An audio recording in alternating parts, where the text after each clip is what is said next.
नमस्कार, मैं हूं अर्पिता आर्य और आप देख रहे हैं डिबेट का शानदार शो हल्ला बोल। आज की बहस में बात होगी एक पोस्टर की, माफ कीजिएगा फिल्मी पोस्टर की नहीं, बल्कि एक सियासी पोस्टर की हम बात करेंगे जो बीजेपी की फैक्ट्री में छपी है, लेकिन निशाना साधा गया है आम आदमी पार्टी पर।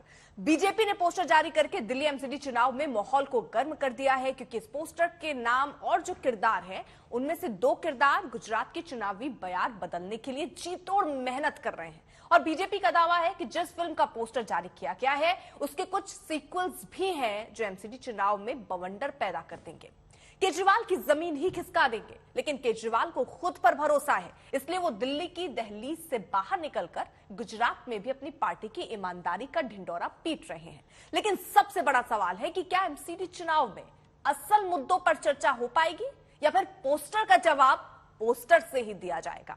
क्या दिल्ली की जनता बीजेपी और आम आदमी पार्टी से कामकाज का हिसाब मांगेगी या फिर दोनों के बीच कांग्रेस अपना हिसाब चुकता करेगी? सवाल कई हैं, इस पर होगी बड़ी बहस। लेकिन सबसे पहले देखिए हल्ला बोल की ये रिपोर्ट।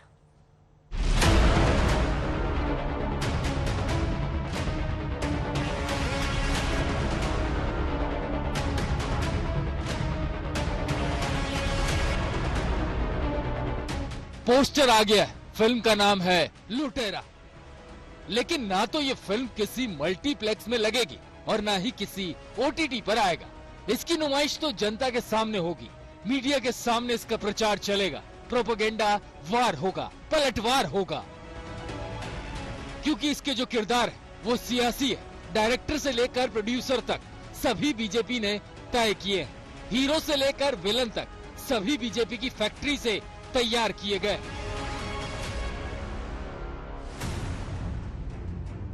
दरअसल मौसम चुनावी है। दिल्ली में एमसीडी चुनाव का बिगुल बजते ही पोस्टर की छपाई शुरू हो गई। बीजेपी ने उन्हीं किरदारों को चुना है जिनको लेकर वो पिछले कई दिनों से आक्रामक थी, भ्रष्टाचार और शिष्टाचार के तराजू पर तोल रही थी, आरोपों का अंबार लगाए बैठी थी। यही वजह है कि बीजेपी खुद ही सभी किरदारों का तारुफ अपने ही अंदाज में एक एक करके करा रही है। लीडिंग रोल में हवाला घोटालेबाज के लुटेरा नंबर 1 और सपोर्टिंग रोल में कैलाश गहलोत भी है। तिहाड़ में जो घोटाला हुआ है, जो लुटेरे बनके ठगों को भी लूटने का काम किया है, उसमें सपोर्टिंग रोल कैलाश गहलोत का है और डायरेक्टर निर्देशक तो अरविंद केजरीवाल ही है। ये सामने निकलकर आ चुका।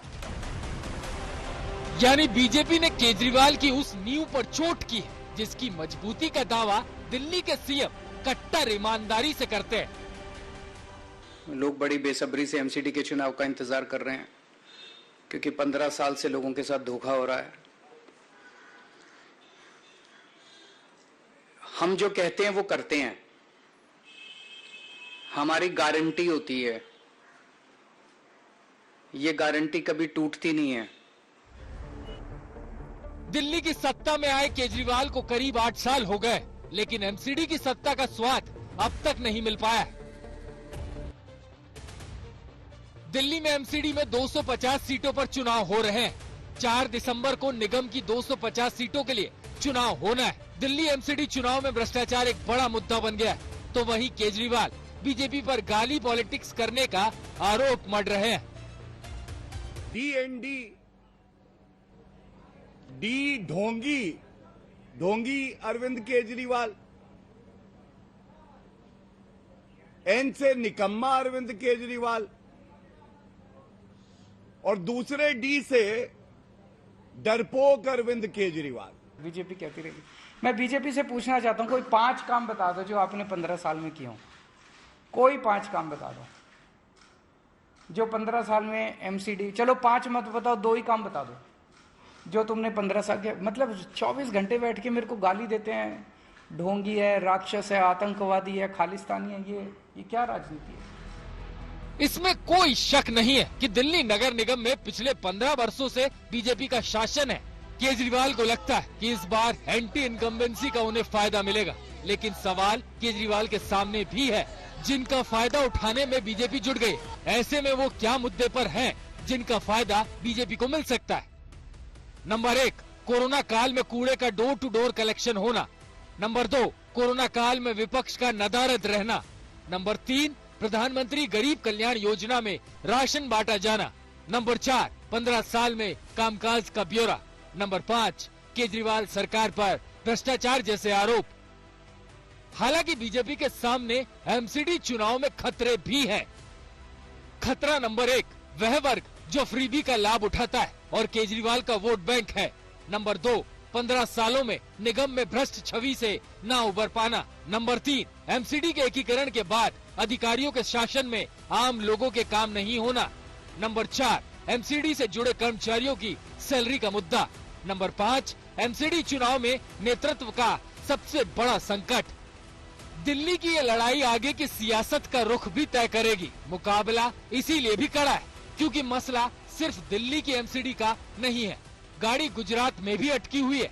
केजरीवाल ने गुजरात में अपनी पूरी ताकत झोंक दी है और बीजेपी एक बार फिर जीत के साथ इतिहास रचने की तैयारी कर रही है। इन सबके बीच कांग्रेस अपनी जमीन बचाने की लड़ाई लड़ रही है। दिल्ली से पंकज जैन के साथ आज तक ब्यूरो।